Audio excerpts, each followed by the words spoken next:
Bon, bien, nous sommes ici à la librairie Fontaine, tout près du boulevard Haussmann et tout près du 102 boulevard Haussmann, c'est-à-dire l'appartement où Proust a habité une grande partie de sa vie. Proust a vécu à une époque qu'on a appelée plus tard la Belle Époque, et ça n'était pas pour rien. C'était une belle époque, je crois, pour des raisons artistiques.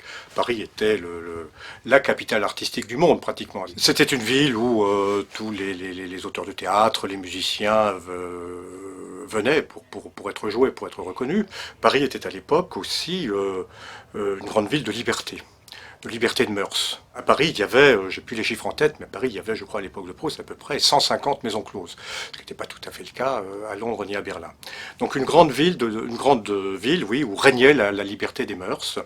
Et puis enfin, il ne faut pas oublier non plus que c'est la Troisième République et c'est une grande effervescence politique, c'est un véritable changement politique sur lequel finalement on vit toujours. Voilà, donc Proust a vécu à la Belle Époque et au fond, toutes les passions, toutes les émotions qui sont liées finalement à ces rapports humains empreints de liberté, on les retrouve dans son œuvre. Là, on retrouve vraiment les répercussions des débats de l'époque, de l'esthétique de l'époque et au fond de toute l'effervescence qui régnait à Paris à cette belle époque, entre 1880 et 1914.